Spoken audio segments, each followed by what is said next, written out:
बिस्मिल्लाहिर्रहमानिर्रहीम। अस्सलाम वालेकुम।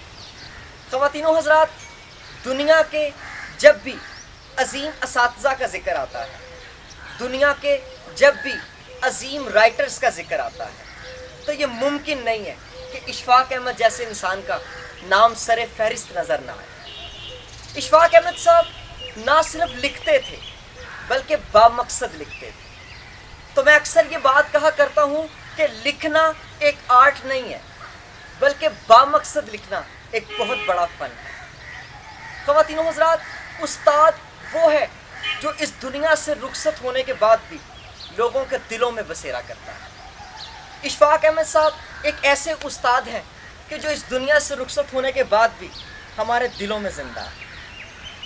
इनके दिलों में ज़िंदा होने का एक वाक़या मैं आपके साथ शेयर करता हूँ। लिखने वाला ये बात लिखता है कि लाहौर गैरिसन गोल्फ क्लब के अंदर एक बिजनेसमैन की बेटी की शादी थी और इशफाक अहमद साहब उस शादी के अंदर मदऊ किए गए। लिखने वाला ये बात भी लिखता है कि थोड़ी देर के बाद उस तकरीब की एक साइड से पुलिस की गाड़ियों के हूटर्स की आवाज़ें सुनाई देती हैं और लोग बड़ी क्यूरियोसिटी के साथ ये बात को देखते हैं कि ये कौन शख्स है जो इस पार्टी के अंदर मदऊ किया गया। और जब वो शख्स उस शादी की तकरीब में दाखिल होता है तो उसके साथ बेशुमार सिक्योरिटी गार्ड्स होते हैं और लोग उस शख्स को देखने के लिए अपनी नशिस्तों से खड़े होकर उसका इस्तकबाल करते हैं। वो शख्स अंदर आता है और लोग उसके साथ अपनी तस्वीर बनवाते हैं और थोड़ी देर के बाद वो शख्स अपनी नशिस्त को संभालता है और बैठ जाता है।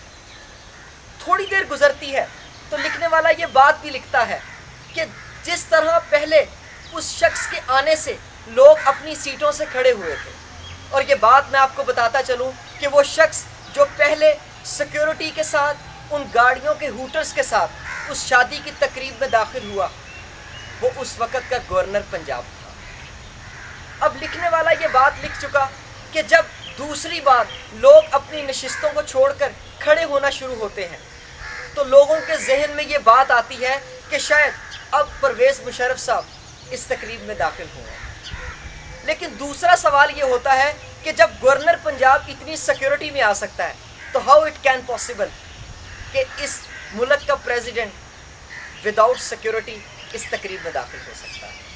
लेकिन जब ये बात देखी गई कि लोग अपनी नशिस्तों को छोड़कर खड़े हो रहे हैं, तो जब देखा गया कि थोड़ी देर के बाद एक बहुत सादा लिबास में इशफाक अहमद साहब और बानो कुदसिया आपा उस तकरीब में शामिल होते हैं, उस तकरीब में दाखिल होते हैं।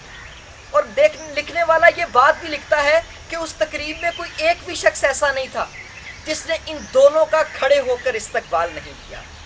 और उन खड़े होकर इस्तकबाल करने वालों में मुझे ये बात बड़े फ़ख्र से बयान करनी पड़ रही है कि गवर्नर पंजाब भी हाथ बांध कर खड़ा था। ये वो उस्ताद हैं ख़वातीनो हज़रात कि जिन्होंने इस दुनिया से जाने के बाद भी हमारे दिलों में राज किया, और शायद ये आने वाली पूरी ज़िंदगी में, आने वाली नस्लों में इशफाक अहमद एक अजीम उस्ताद की हैसियत से, एक अजीम राइटर की हैसियत से हमारे दिलों में ज़िंदा रहे। और मैं ये दुआ करता हूँ कि अल्लाह ताला की ज़ात इनके दर्जात बुलंद फरमाए। अल्लाह ताला की ज़ात इनके लिए जिस तरह इन्होंने इस दुनिया में लोगों के लिए आसानी पैदा की, अल्लाह की ज़ात इनकी आखिरत में इनके लिए आसानी पैदा फरमाए। Thank you very much.